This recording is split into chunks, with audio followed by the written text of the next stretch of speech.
There are an estimated 70,000 heart attacks in Canada every year. There's also an estimated 40,000 strokes in Canada every year. Over 3,000 Canadians are diagnosed with cancer on a weekly basis, and 55 to 75,000 people in Canada have MS.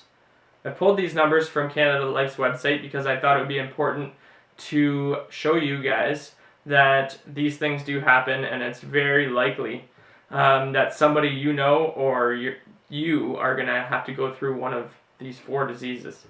My name is Mike Hamilton. I'm a 4th generation financial advisor with Hamilton Insurance and Financial Management.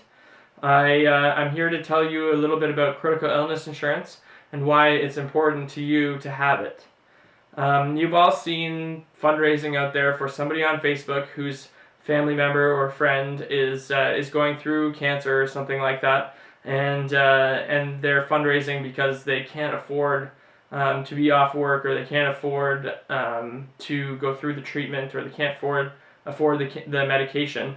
Now, we do have technically free health care in Canada, but my question to you is, why are we fundraising then? Obviously, it's a big enough issue that these illnesses cost enough money that insurance companies out there decided that it would be a good idea for people to have insurance for one of these illnesses. The biggest reason they want to have insurance is because taking money from your investments can have a huge impact over your lifetime, and I'll get back to that in a little bit.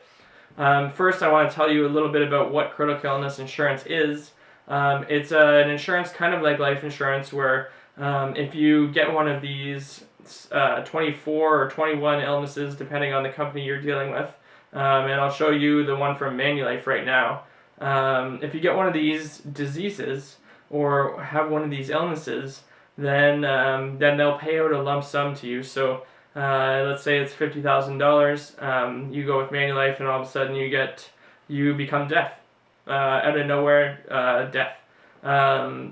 It'll pay out $50,000 to you tax free to do with what you will. So in that situation, it might be fitting your house with different stuff, or consulting different doctors. Maybe there's some sort of research program in the United States for deafness that might be of value to you, and you might be able to get some hearing back.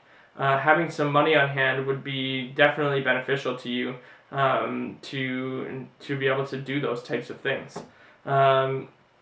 Now, back to the cost. If you're probably going to do those things anyways, regardless of whether you have critical illness insurance or not.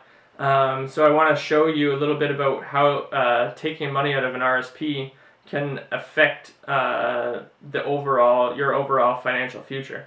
Now, before I get into it, it's important to note that medical advancements have made it so that these illnesses are not as life-threatening as they used to be, and the cost of living through one is much greater than dying because of it. Because if you were to die because of it, you generally have life insurance already because you have kids or you've bought a house. So that will help your family get over the loss of you. However, if you continue to live, and there's a huge cost overall if you were to take money out of your RSP. So here's a little example I stole from the Sun Life website. They have a nice calculator there, and I'll include the link to it if you want to have a look. I'm a 30-year-old, so I did this based on a 30-year-old. I said, okay, well, I have $10,000 invested right now, and I'm going to save $500 every month for the till I'm age 65, and then basically I'll have $785,586 to retire on. However, I also made it so that at age 45, I'd have to withdraw $50,000 from my RSP in order to fund an illness. And you can see the difference in green there.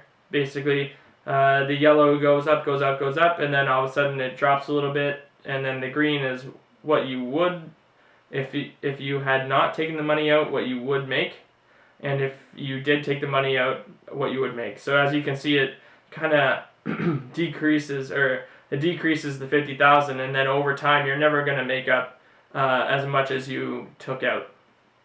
And it's amazing to see at the very top there, beside the red dollars, if this withdrawal is made, you're going to end up with $552,000 versus $785,000. So that's a difference of around $233,000 for a $50,000 withdrawal. That's very costly. So that's what I mean. You may not, if you survive, your financial future might be skewed a little bit because of having to go through this illness, and you're going to try to catch up, but you might not be able to catch up. So that's the real benefit of critical illness insurance. If you have some, family history of cancer, heart attack, stroke, you really should be investigating this. But it also could be that you can't get it. So I can kind of handhold you through it, and we can figure out what to do there.